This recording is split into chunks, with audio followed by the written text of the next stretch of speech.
Broadway's my beat. From Times Square to Columbus Circle, the gaudiest, the most violent, the lonesomest mile in the world.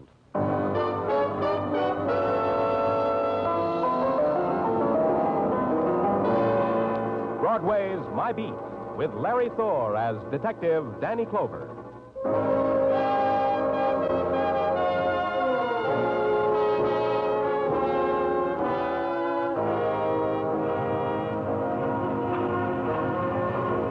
Broadway. It's an enchanted island or a prison cut off from the rest of the world. It all depends upon the mood you're in.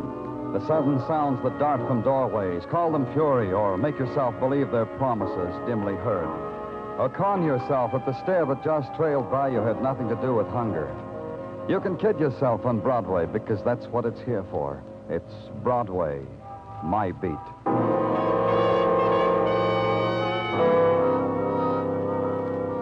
To a policeman, a telephone is an instrument of mayhem. It carries the after images of violent death with the speed of sound. The telephone told me there'd been a murder. It told me just now. It told me where. It told me to climb 6 flights of steps at the Ramsey apartments, and I'd find death waiting for me in an elevator near the head of the stairs. Right over here, Danny. Hi, Muggavan. In here, in the elevator. There he is, Danny, on the floor. Who is he? No identification. Person unknown, shot to death by person unknown. Whereabouts of the shooting is a moot point. This man's too well dressed to go around without a wallet or some kind of identification. Maybe he was heisted. Who are you? Elevator man. Yeah, Danny, he runs the elevator. He called in the precinct. I got the call. Maybe the guy's wallet was heisted. Robbery, huh? With a deadly weapon. You. Funny man. What's your name, elevator man? Eddie Amboy, 1212 East 54th. You walk up 2, turn right, turn left, then walk up a half till there's nothing but a door. Eddie Amboy, my place. Okay, Eddie. Tell me about it. About what? Book him, Muggavan. I'm tired. Oh, about the guy here? I already did that. Ask this Muggavan here. I did the story to him. Mr. Clover's tired. Do the story again. Yeah. The guy pushes a buzz on the first floor. Where were you? In the sub-basement. Little thing's wrong with this elevator. I was fixing it. I'm conscientious. Go ahead. The guy buzzes. I bring the car up. I open the door. This guy gets in. He's holding his tummy like it aches him. He says, 6th floor, please. I close the door. I turn the handle. We ride. Now comes the 6th floor. We stop. I open the door. I look around. The guy's on the floor, dead. Tummy ache turns out to be caused by bullet. The story he told you, Muggavan? The same. If it gets too complicated, I'll be glad to do it again. Start all over up in the sub-basement. You did good. Thanks. Can I have my elevator back now? It's not yours anymore, kid. When a man gets murdered on an elevator, the elevator suddenly belongs to the world. A man's dying takes many shapes, occurs in many places. It's rare that he has a choice. But the unknown, unnamed man whose face was now gaunt against the pressure of his cheekbones, whose eyes held no reflection of the light shining into them, seemed to have made one. He chose not to die in the street, but to crawl within the metal walls of an elevator and to plain the prosaic words, the dying words on his lips. He must have chosen, too, because for him they had meaning. It was my job to find out their meaning.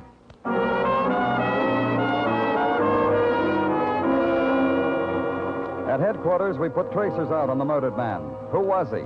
If we knew that, maybe we'd know why he had to die. And in the morning, I went back to the 6th floor he'd wanted. I had Muggavan's list of the tenants in the 3 apartments on that floor. I rang the first bell on the list.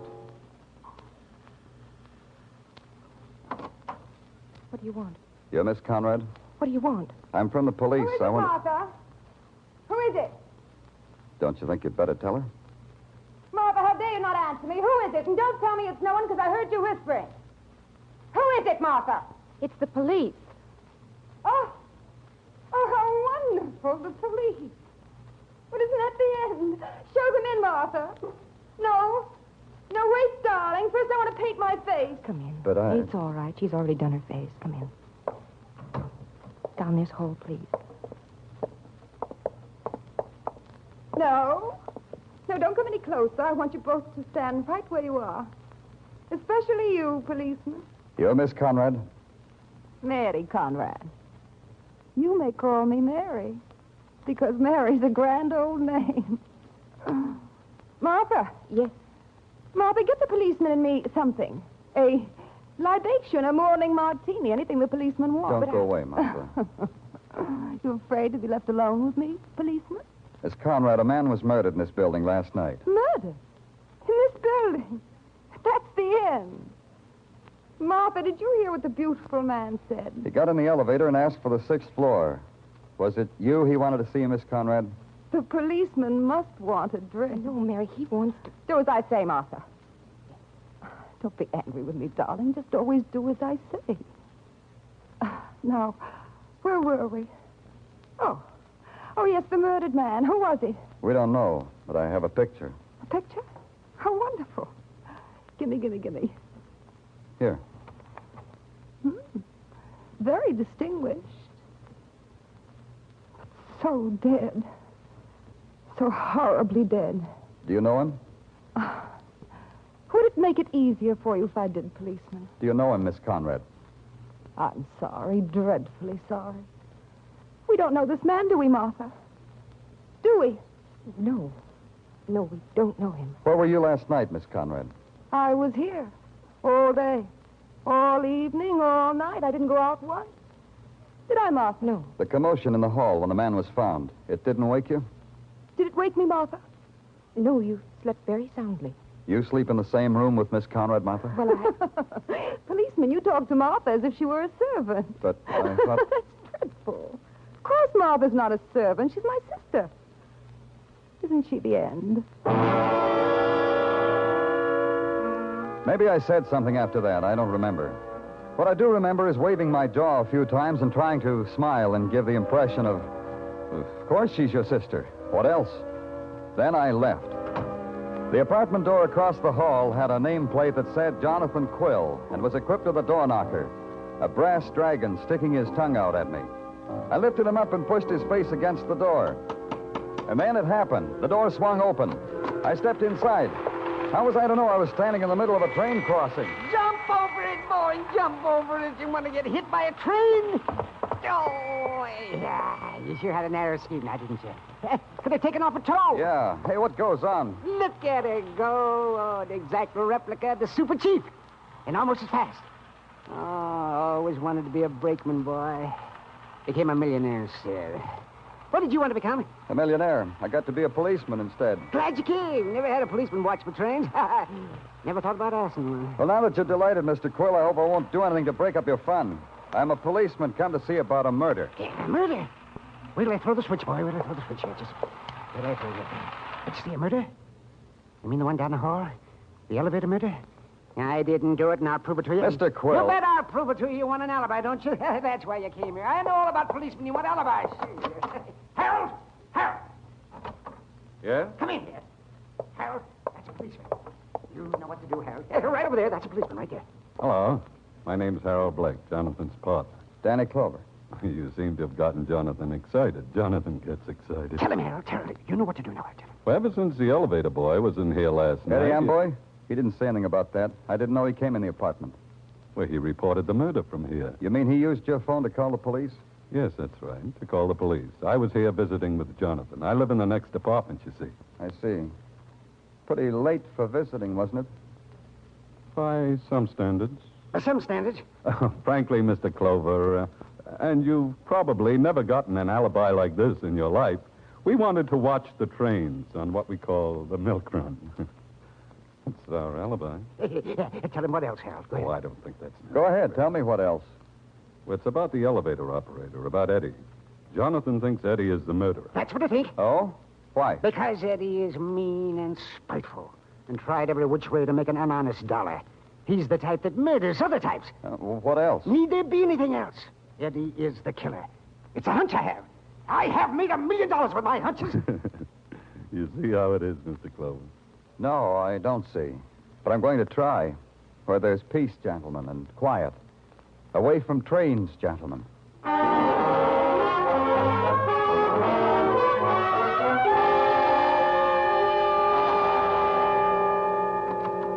Hey, Danny, you in the mood for heap big powwow? Huh? Say that again, Tartaglia. Powwow, that's Indian talk, a throwback. Try me once more, Tartaglia. Well, a throwback to last night. Every night I play Cowboys and Indians with Mrs. Tartaglia and my 6 boys. Bien, I am always an Indian. Hey, you should see my teepee, Danny. Surplus army blanket. There must be a string of beads around here somewhere, Tartaglia. Go play someplace else. Danny, please, be serious. We got work to do. Oh. Well, who makes medicine first, you or me? Huh? Oh, me, Danny, me. Now, this is a very grave matter. The technical boys say the signal system on the elevator where deceased unknown was found murdered. You follow me? Mm-hmm. They say said signal system was disconnected when they went over it. So? So, what makes the mystery into a big pile is that somewhere there is a discrepancy. Like what? Like a discrepancy in time. Detective Muggovan received the murder call at his precinct at 2:55 in the a.m. He noted it down. So? So, Dr. Sinsky says, after examination of said unknown deceased, that said unknown deceased was deceased for at least 2 hours when found, which would place the time of his murder, considering the here and there of police routine, at about 1 in the morning, not at 2:55 as was called in by the elevator operator. Now, this means the boy cut off the signal system. He should not be disturbed. Danny, I ain't finished. I can never get a word out edgewise. Danny!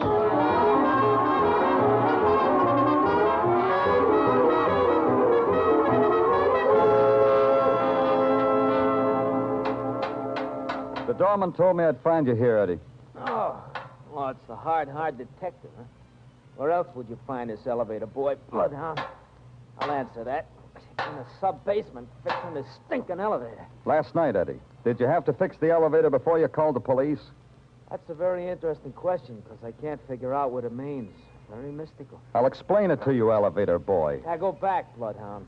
You come under here with me, you might get your throat caught in a steel cable or something. Under here is for experts. From here, then. The call you made to the police, Eddie. How come it was almost an hour late? That's a long time, an hour. Hey, you're good.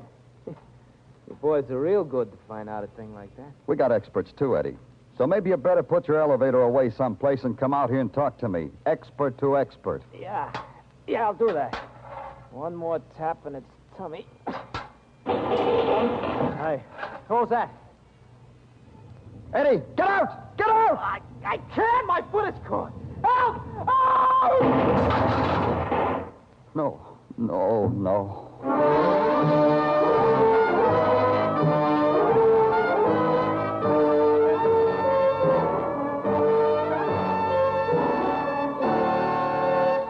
You are listening to Broadway's My Beat, written by Morton Fine and David Friedkin, and starring Larry Thor as Detective Danny Clover.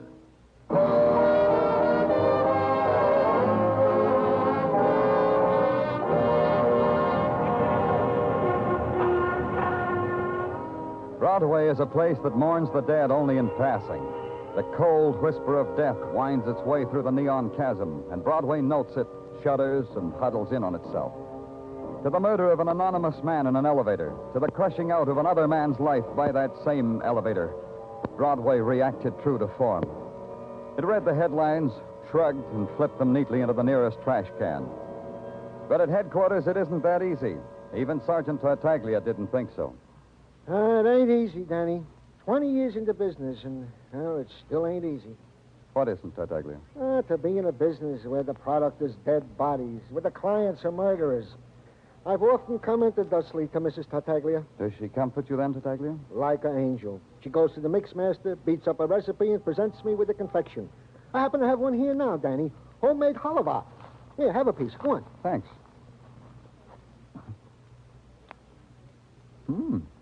Good. Okay, Tartaglia, brief me. Oh, this halva. For her, it's like chewing on a dream, huh, Danny? My compliments to the missus. Brief me, Tartaglia. Yeah. Well, item.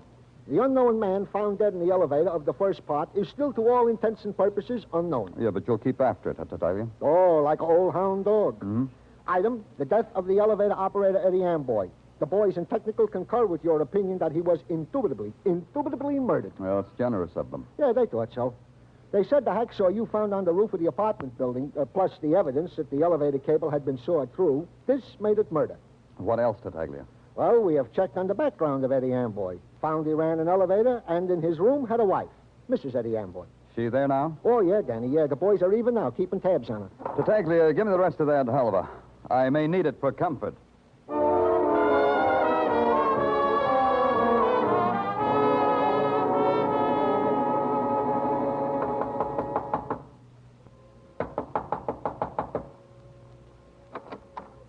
Yeah? Mrs. Amboy? Who are you? I'm from the police, Danny Clover. Well, May I come in? you're from the police. You want to see me about what? About Eddie, about your husband. He's dead. You're late. You should have come months ago. Eddie's dead.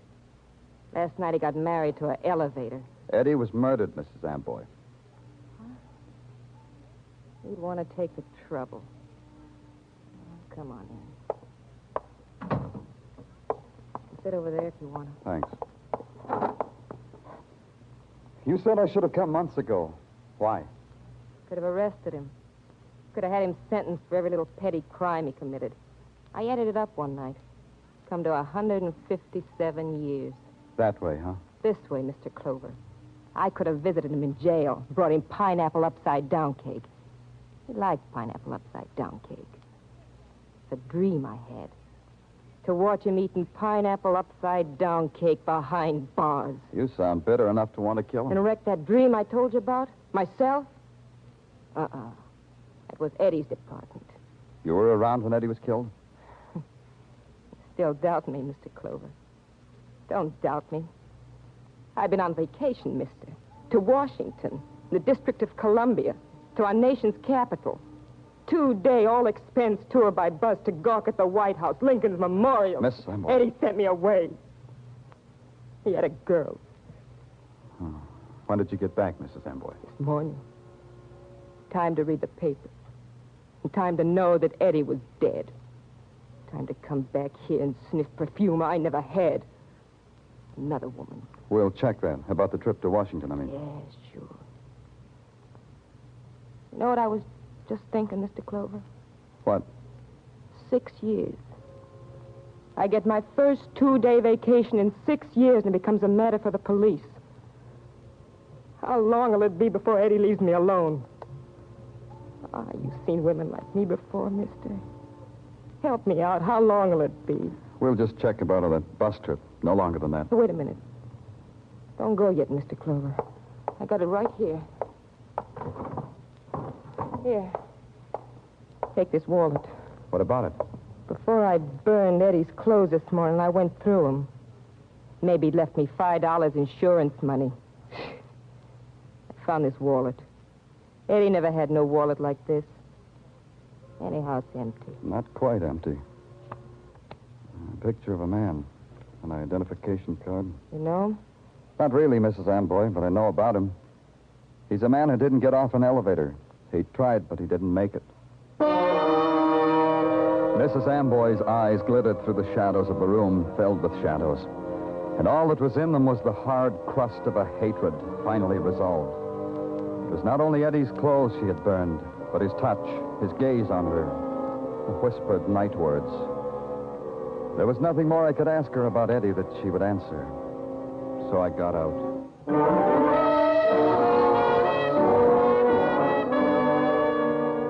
The picture, the identification card, and the wallet she gave me belonged to the man who had been murdered and found in the elevator. Now I knew who he was, but I needed more than that. There was an address on the card. I went to it. Oh, well, I'm afraid you'll have to come back some other time, sir.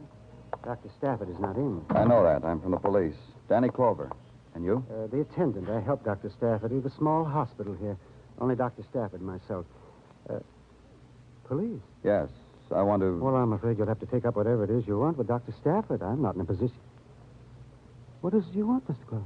Something like this. How is it you don't seem to know that Dr. Robert Stafford is dead? He often takes trips away from here for 2 or 3 days at a time. I never could. Dead? Murdered. That's impossible. Well, he was so hale and hearty when he left here. He was so... Murdered. I knew it would happen someday. I knew it, and I told him so many times. Why? Why did you tell him that? Because of the nature of his profession. Dr. Stafford was a psychiatrist, a very competent one. Some of the people he treated were mad. Murderous and mad. You've only to read their records. Appalling. Where are they? What? The records, where are they? Oh, in his office in there. But you've no right. You've no right. Those are Dr. Stafford's. Please, Mr. Clover. These papers here on the desk? Are these records? Yes, Dr. Stafford was studying those the night he went away. I haven't touched them. Dr. Stafford didn't like Case anyone. history, Conrad. Doesn't make sense. I can't understand what's written here. Psychiatrist records are like that, Mr. Clover. Mr. Clover, you can't take those with you. They belong to Dr. Stafford.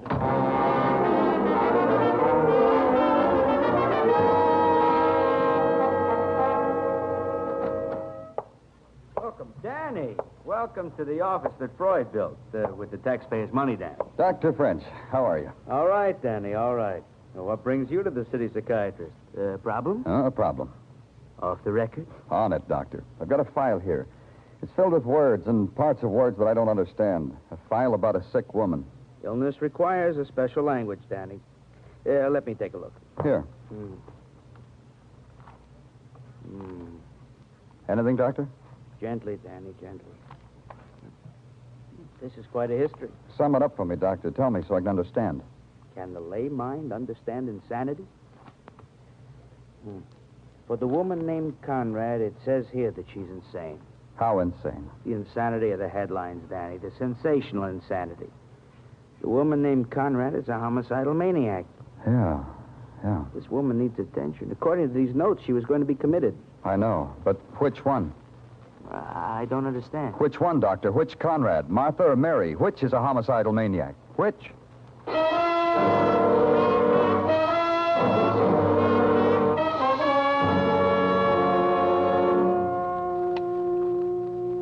Tartaglia, get in here.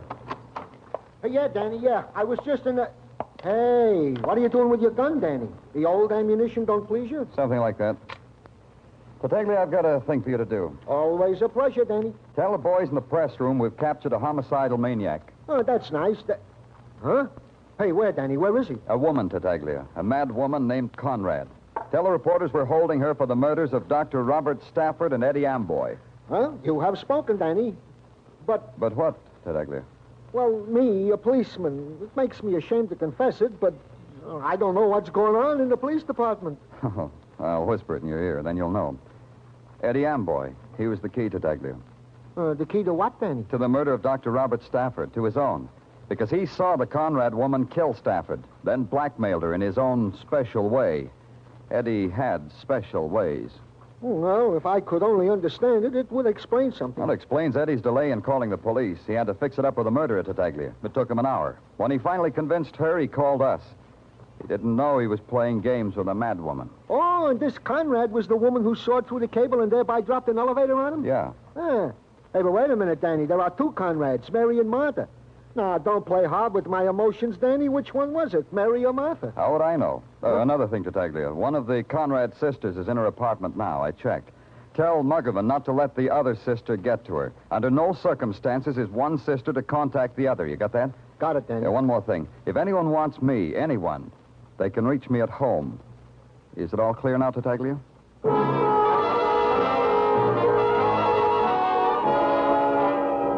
So I went home. I tapped on the landlady's door, told her I was expecting visitors, told her to send them up. In my apartment, I hung my shoulder holster with a gun across a chair, then sat facing the window, trying to hold on to at least one of the answers that kept nudging themselves through my mind. But they were fleeting and of no consequence. A murderer might come calling tonight. This was the thought that crowded out the rest of the thoughts. And then below me, captured in the pool of light spread by the street lamp, a silhouette. A woman. A woman who looked for a house number, found it, walked to the door beneath me.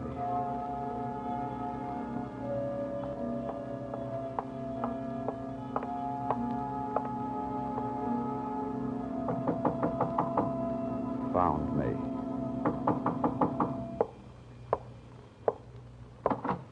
Good evening, Miss Conrad. May I come in? I want you to. Over there, Miss Conrad. Sit down. No. No. I'd rather stand. All right. Why did you come here? What have you done with her, Mr. Clover? What have you done with my sister Martha? You've seen the newspapers. The police have her. She'll see the psychiatrist in the morning. You know that, Miss Conrad. You know she needs medical attention. I know. I know that. But you'll put her away. You'll put her away like an animal. She'll die in a cage. My sister. Your sister murdered two men. Yes.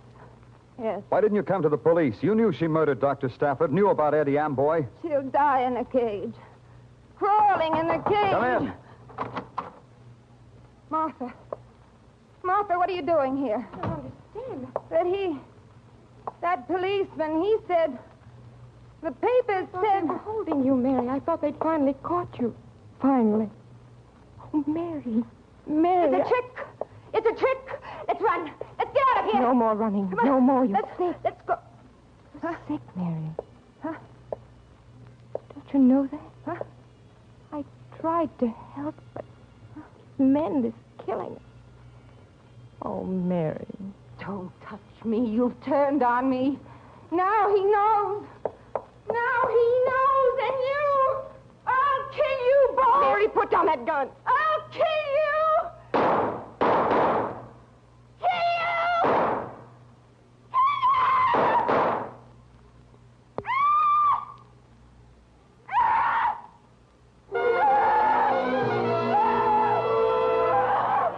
The smoke from a gun curled up and mixed with her hair, and behind the smoke, her face, fury disintegrating, dissolving into disbelief. She stood there, her body taut, her mind clutching for one fleeting instant of sanity that it was through, over, done with. The simple recognition that the gun had been harmlessly loaded. Then she rejected everything.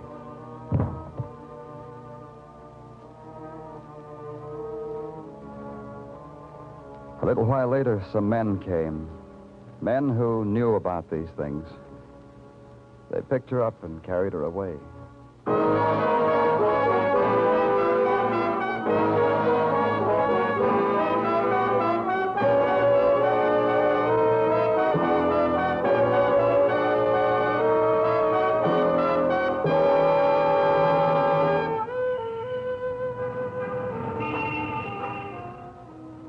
Broadway's deserted now, except for those who've never quit.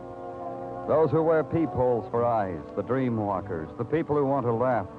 They search behind doorways, in alleys, through shuttered windows. And they never go home, because they can't. It's Broadway, the gaudiest, the most violent, the lonesomest mile in the world. Broadway, my beat.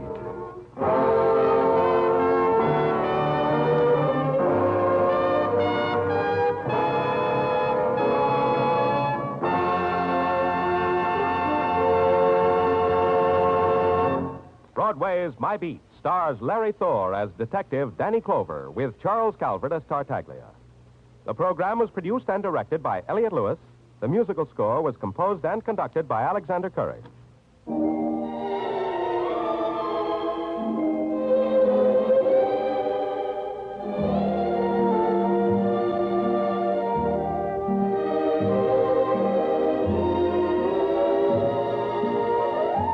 This is the United States Armed Forces Radio and Television Service.